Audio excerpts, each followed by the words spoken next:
কবি সুশান্ত পারুই এর একটি কবিতা আপনাদেরকে শোনাচ্ছি।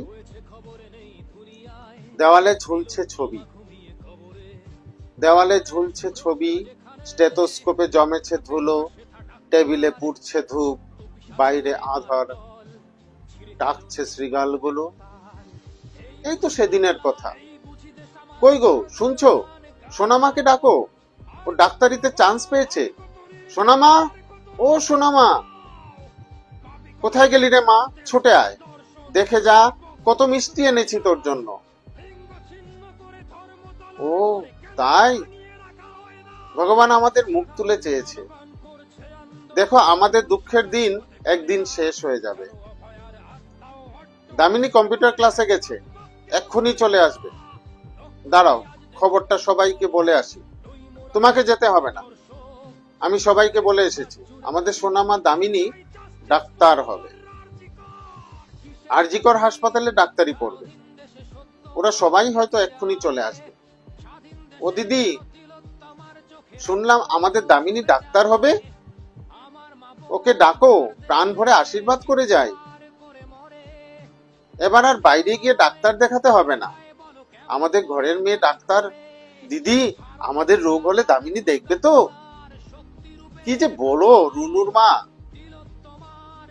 আমাদের দামিনী সব গরিব মানুষের সেবা করবে।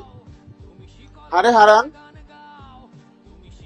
শুনলাম আমাদের দামিনী ডাক্তার হবে, আরজিকর হাসপাতালে পড়তে যাবে। খবরটা শুনেই চলে এলো।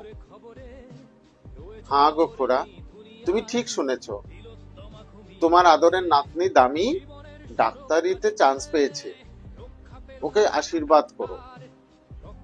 হ্যাঁ গো ঠাকুরজি, শুনলাম আমাদের দামি ডাক্তার হবে। কি আনন্দ ঠাকুর, তুমি মুখ তুলে চেয়েছো। হ্যাঁ দিদি, ওকে আশীর্বাদ করো, ও যেন অনেক বড় হয়। দামি, কোথায় গেলি রে? দামি ভাই। হ্যাঁ গো বৌমা, দামিকে ডাকো তো একবার।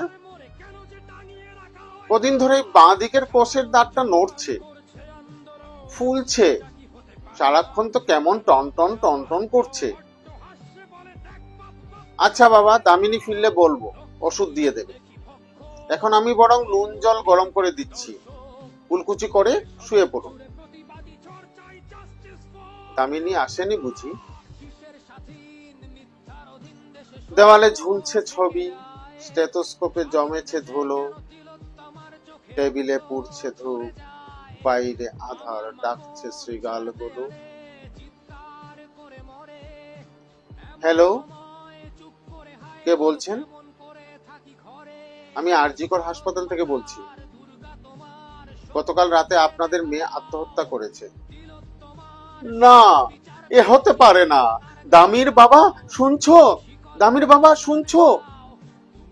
শূন্য এ বুকে পাখি মোর আয়, ফিরে আয়, ফিরে আয়। দেওয়ালে ঝুলছে ছবি, স্টেথোস্কোপে জমেছে ধুলো, টেবিলে পুড়ছে ধূপ, বাইরে আধার, ডাকছে শ্রীগালগুলো। ক্লান্ত ভীষণ, জানতো না সে এটাই শেষের রাত।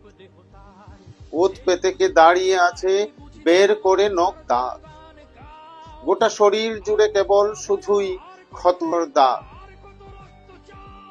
হায়নারা তার কাম কামনার মিটিয়ে গেছে রাগ।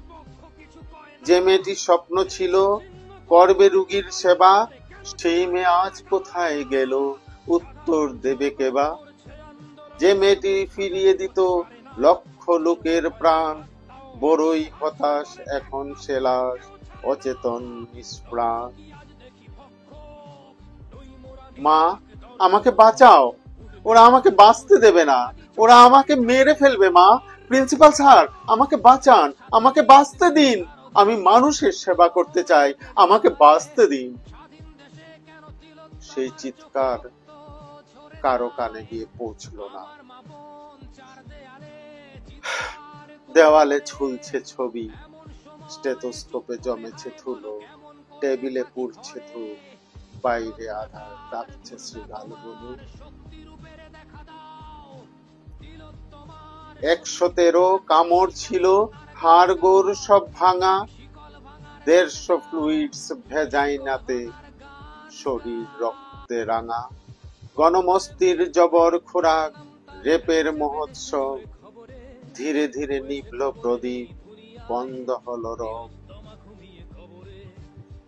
14 তলায় খবর গেল, হিসেব খানি মাপা, লালবাজারে গ্রিন সিগন্যাল করতে ধামা চাপা। হাসপাতালে এলো ছুটে 1000 খানেক পুলিশ, একটা সিভিক পড়ল ধরা, সবাই বোধহয় পুলিশ। রাহুকেতু সবাই রেডি, রেডি গ্রহরাজ, বাবা মাও জানলো না তার, মিটলো দাহ কাজ। ভোটার লিস্টে মুছে গেল কেবল একটা নাম, 10 লক্ষের অফার এলো, সেই মেয়েটার দাম। বাতাস বয়ে এলো, আগুন উড়ল দাহের ছাই, কণ্ঠে উঠল আওয়াজ, বিচার চাই, বিচার চাই। ডাক্তার, নার্স, আমজনতা নামলো পথে সবাই, নামলো সবাই, কেবল মাত্র একটা মেয়ে নাই। শাসক তুমি শুনতে কি পাও? প্রশ্ন অনেকগুলো, লক্ষ্মীরা আজ তুলছে আওয়াজ, কানে কি পৌঁছলো? দেওয়ালে ঝুলছে ছবি, স্টেথোস্কোপে জমেছে ধুলো, টেবিলে পুড়ছে ধূপ, বাইরে আধার ডাকছে শ্রীগালগুলো।